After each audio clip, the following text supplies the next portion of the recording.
Overcoming the 7 deadly sins of finances. Today we're diving into a topic that affects all of us, our finances. You may think of the 7 deadly sins as personal failings, but they can definitely creep into our financial lives too. We'll explore how these sins, like greed, envy, and sloth, can really sabotage our financial well-being. Sin number 1, greed.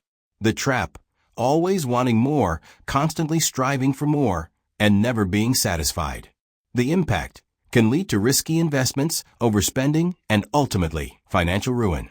The Bible says in 1 Timothy 6 verse 10, "Beware of the love of money, for it is a root of all kinds of evil." Some, craving it, have wandered from the faith and pierced themselves with many pangs. The remedy: practice gratitude.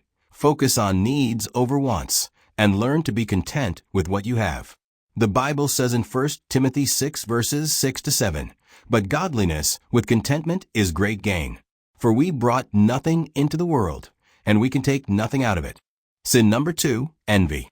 The trap, comparing your financial situation to others, leading to feelings of inadequacy and dissatisfaction.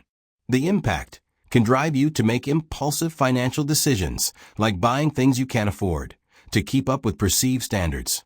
The Bible says in Exodus 20 verse 17, "Do not covet your neighbor's house. Do not covet your neighbor's wife, or his male servant or female servant, or his ox or donkey, or anything that belongs to your neighbor." The remedy: focus on your own journey, celebrate other success, and avoid comparing yourself to them. The Bible says in Philippians 2 verse 4, "Let each of you look not only to his own interests, but also to the interests of others." Sin number 3, sloth. The trap, procrastination, and lack of action when it comes to managing your finances, neglecting important tasks like budgeting or investing. The impact can lead to missed opportunities, compounding interest working against you, and long-term financial instability. The Bible says in Proverbs 6 verse 6, "Go to the ant, you sluggard. Consider its ways and be wise." The remedy: make managing your finances a priority. Break down large tasks into smaller steps, and hold yourself accountable. The Bible says in Colossians 3 verse 23, "Whatever you do, work at it with all your heart, as working for the Lord, not for human masters." Sin number 4, wrath. The trap, feeling anger and resentment towards others, particularly those who seem to have more financial success. The impact can lead to impulsive spending, making bad financial decisions out of spite, or sabotaging your own progress. The Bible says in Ephesians 4 verse 26, "Be angry, yet do not sin. Do not let the sun go down while you are still angry." The remedy: practice forgiveness.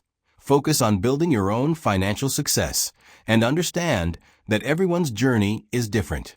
The Bible says in 1 Peter 3 verse 9, "Do not repay evil with evil or insult with insult, but with blessing, because to this you were called, that you may inherit a blessing." Sin number 5, gluttony. The trap, overspending on material possessions and unnecessary luxuries, often fueled by immediate gratification. The impact can lead to debt, financial instability, and a sense of emptiness even when you have more than enough.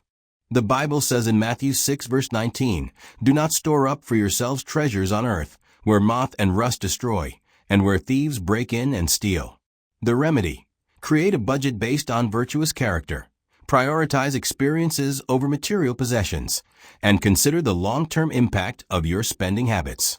The Bible says in Proverbs 23 verses 20 to 21, "Do not join those who drink too much wine or gorge themselves on meat, for drunkards and gluttons become poor, and drowsiness clothes them in rags." Sin number 6, lust. The trap, chasing after the latest trends, keeping up with the Joneses, and falling for marketing gimmicks that promise instant wealth. The impact can lead to impulsive purchases, unsustainable financial choices, and the feeling of being constantly behind financially. The Bible says in Matthew 6 verse 25, "But I say to you, do not be anxious about your life, what you will eat or what you will drink, nor about your body, what you will put on. Is not life more than food, and the body more than clothing?" The remedy: be mindful of your spending triggers, do your research before making large purchases, and avoid falling for get-rich-quick schemes. The Bible says in Galatians 6 verse 9, "And let us not grow weary in doing good, for at the proper time we will reap a harvest, if we do not give up." Sin number 7, pride. The trap, overconfidence in your financial knowledge or abilities, leading to risky decisions or a lack of seeking advice. The impact can lead to costly mistakes, financial setbacks, and a reluctance to learn from your mistakes. The Bible says in Luke 14 verse 11, "For everyone who exalts himself will be humbled, and he who humbles himself will be exalted." The remedy: stay humble. Continue learning and seeking financial advice from trusted sources, and accept that there's always more to learn. The Bible says in Proverbs 22 verse 17, "Be wise, be understanding, and do not be like a fool, but listen to the words of my mouth." Overcoming the 7 deadly sins of finance is a journey, not a destination. But patient with yourself, celebrate small wins, and remember that financial freedom is attainable. Subscribe for more tips and insights, and leave a comment below.